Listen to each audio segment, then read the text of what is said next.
நிசா அவர்கள் 2 கேள்விகள் கேட்டுக்கிறாங்க. ஒரு கேள்வி என்னன்னா, சஹீஹுல் புகாரியில பிரார்த்தனைங்கிற பாடத்துல ஒரு ஹதீஸ் வருது, அதுக்கு விளக்கம் கேட்டுக்கிறாங்க. என்ன ஹதீஸ் வருதுன்னா, ஒரு துஆவை நபிகள் நாயகம் ஸல்லல்லாஹு அலைஹி வஸல்லம் சொல்லி கொடுத்துட்டு, இதை ஓதிய நிலையில ஒருவருக்கு மரணம் வந்துட்டு படுத்துக்கிட்டாரு, தூக்கத்திலேயே மரணம் வந்து விடுமையானால் அவர் இயற்கையாக மரணித்தவராவார் அப்படின்னு அதுல போட்டிருக்கிறான். இயற்கையாக மரணித்தவர்னா எல்லாரும் இயற்கையாக தானே மரணிக்கிறோம். அது என்ன ஒரு குறிப்பிட்ட துவா ஓதிட்டு இறந்து போனவர் மட்டும் இயற்கையா மரணிக்கிறவர்னா அது விளங்கலைன்னு கேட்கிறாங்க. இப்ப சாதாரணமா எல்லாரும் இயற்கையா தான் ஓதாம மொத்தா போனாலும் அவர் என்ன செயற்கையா மரணிக்கிறாரு, அவரும் இயற்கையா தான் மரணிக்கிறார் அப்படிங்கறது அவங்க கேட்கிறாங்க. அந்த இயற்கையாக மரணித்தவர்ங்கிற அந்த மொழிபெயர்ப்பு தப்பு. தமிழ்ல போட்டிருக்கிற அதுக்கு அப்படி அர்த்தம் கிடையாது. அது என்ன ஃபித்ரத்துங்கிற வார்த்தைக்கு என்ன அர்த்தம் கேட்டா,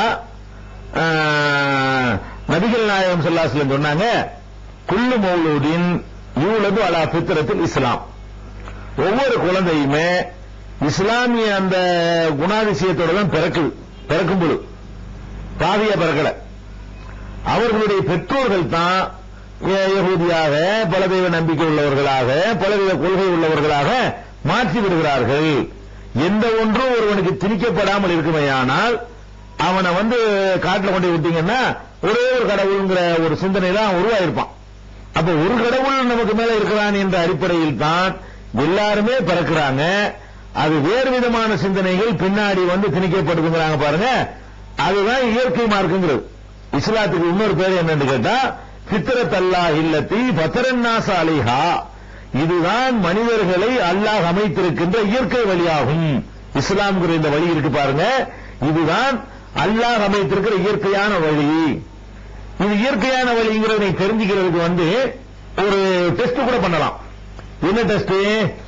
ஒவ்வொருத்தரும் ஒவ்வொரு விதமான கடவுள் நம்பிக்கை உள்ளவரா இருப்பாரு. அவர் இவர் கூப்பிடுவாரு, அவர் கூப்பிடுவாரு, எல்லாம் பண்ணுவாரு. அவர் போய்கிட்டு இருக்கும்போது முதுகுக்கு பின்னாடி ஓங்கி ஒரு அரை குத்து விட்டேன்னு வைங்களேன், கடவுளேன்றுவார். ஒரு யாருன்னு பேர்லாம் சொல்ல மாட்டார். அந்த ஒரு கடவுள் தான் உள்ளத்துல இயற்கையா தான். அப்ப என்ன வராதுன்னா, இவர் உண்டாகி கொண்ட புது புது பெயர்கள்லாம் வாயில வராது. அப்ப இயற்கையாகவே எல்லா மனிதனுடைய உள்ளத்துல என்ன இருக்குன்னு கேட்டா, ஒரே ஒரு சூப்பர் பவர் ஒரு கடவுள் இருக்கான் என்பதுதான் இயற்கை அவன் இதயத்தில் படுகிறது.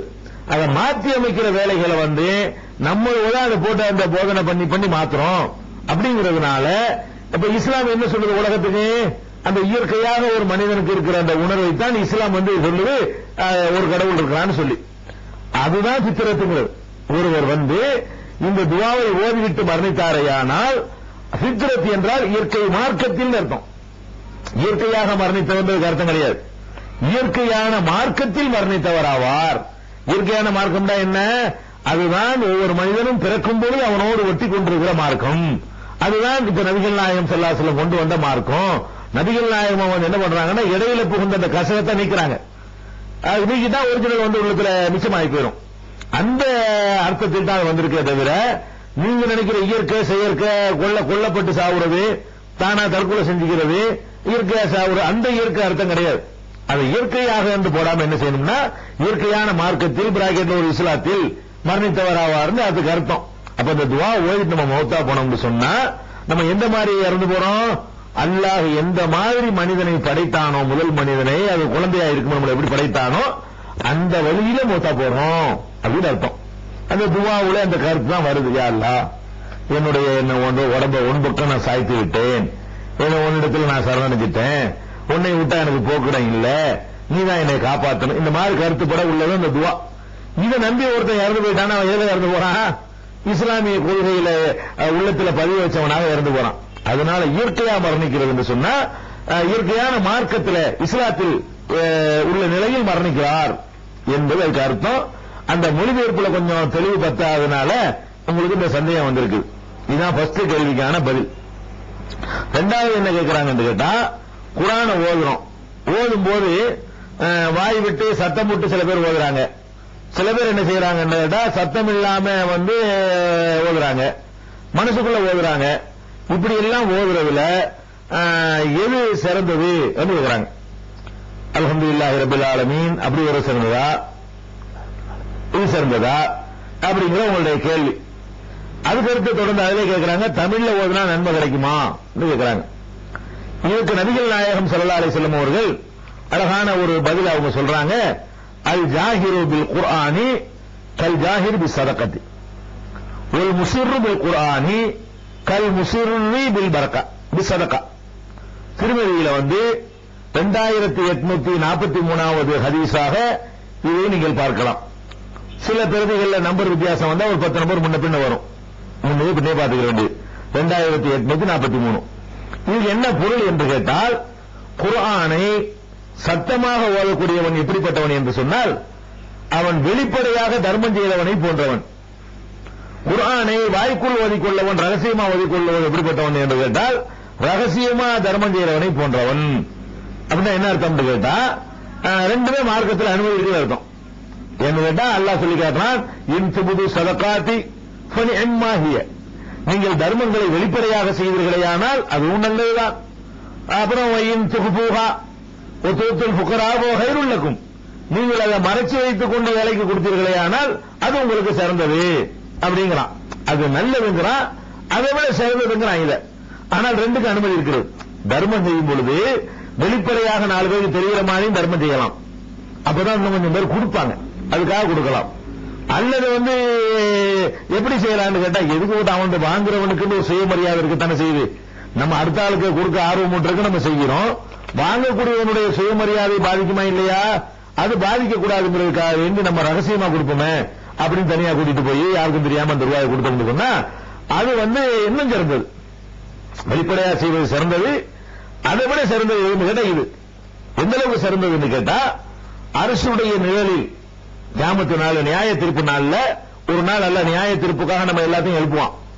எல்லா மக்களும் ஆதம் அலைஹிஸ்ஸலாத்துல இருந்து உலகம் அழிகிற காலம் வரைக்கும் உள்ள எல்லா மதத்தை பின்பற்றியவர்கள், எல்லா கொள்கை உள்ளவங்க எல்லாரையும் ஒன்னா நிப்பாட்டி வச்சிருக்கிற ஒரு நாள்ல எந்த நிழலும் இருக்காது. ஒரு நாள்ல விசாரணை நடக்கும், ஒரே நாள் எல்லாம் முடிஞ்சு போயிடும் சாப்டர். அந்த ஒரு நாள் எவ்வளவு பெருசா இருக்கும்னா 50,000 வருஷத்துக்கு நிகரான ஒரு பெரிய நாள். அப்படியான ஒரு நாளில் எல்லாம் விசாரிக்கும் பொழுது சூரியன் அப்படி தகதகன்னு கொதிக்கும், மூளையில மூளை கொதிக்கிற அளவுக்கு இருக்கும். அந்த நாளில் 7 பேருக்கு அல்லாஹ் நிழல் தருவான். எங்க நிழல் தருவான் தெரியுமா? தனது அர்ஷுக்கு கீழே தருவான். அர்ஷுங்கிறது வானபூமியில பெருசு. அல்லாஹ்வுடைய அர்ஷுக்கு எவ்வளவு தர முடியும் கேட்க கூடாது. அர்ஷுங்கிறது ரொம்ப பிரம்மாண்டமானது. அர்ஷுங்கிறது அப்ப அவ்வளவு வானபூமியெல்லாம் விட பெருசா இருக்கக்கூடிய வசிய குருசிய சமவாத்தி உள்ளது. வானங்கள் பூமியெல்லாம் உள்ள அடங்கும், அதுக்குள்ள அவ்வளவு பிரம்மாண்டமானது அல்லாஹ்வுடைய அர்ஷ், அல்லாஹ்வுடைய சிம்மாசனம். அதன் கீழே 7 பேருக்கு நிழல் தருவான். அந்த 7ல ஒரு ஆள் யாருன்னு கேட்டா, தனது வலது கை கொடுப்பது இடது கைக்கு தெரியாமல் கொடுக்கிறவரு.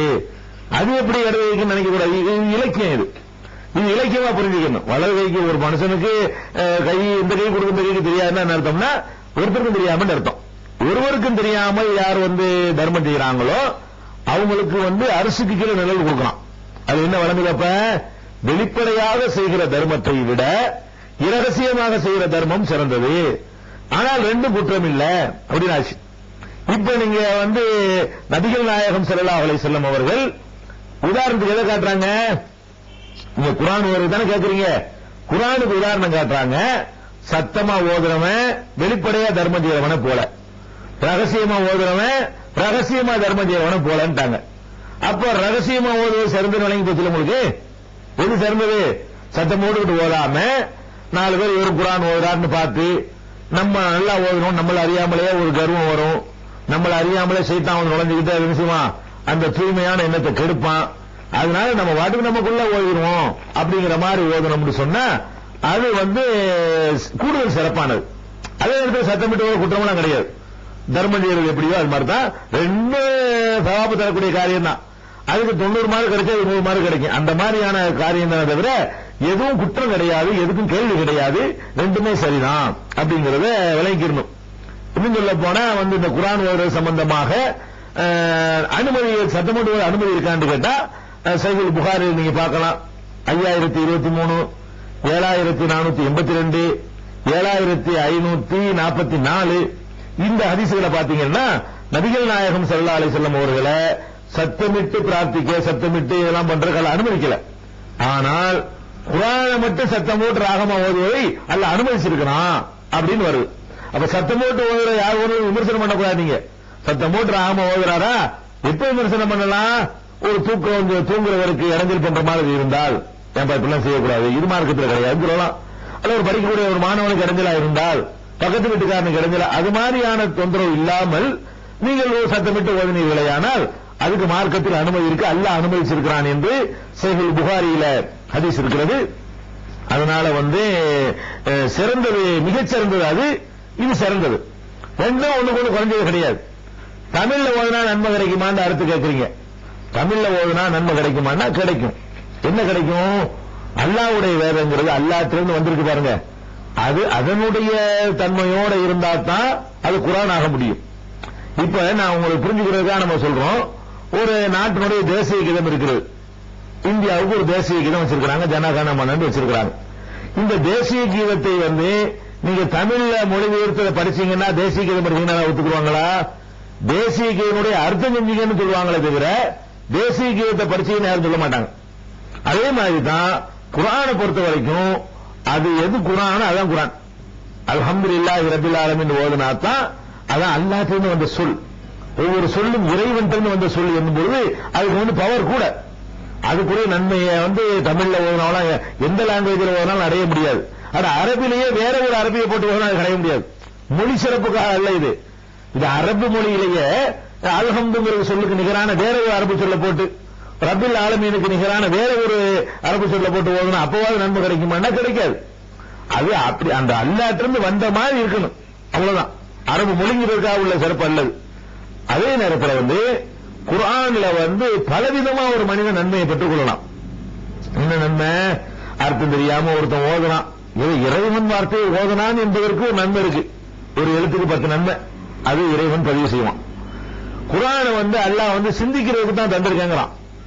ஒருவன் சிந்திக்கிறான், அவனுடைய தாய்மொழியில அவனை சிந்திக்க முடியும். அரபு மொழி தெரியாத ஒருத்தன் அரபில ஒரு சிந்திக்க இயலாது. அப்ப மொழிபெயர்ப்பு படிச்சு அதை விளங்கி சிந்திக்கிறான்னு பாருங்களேன், அவனுக்கு நன்மை கிடைக்கும். சிந்திச்சாங்கிற நன்மை, அல்லாஹ்வுடைய வேதத்தை சிந்தித்து விளங்கினான், ஆய்வு செய்தான், இந்த நன்மை கிடைக்கும்.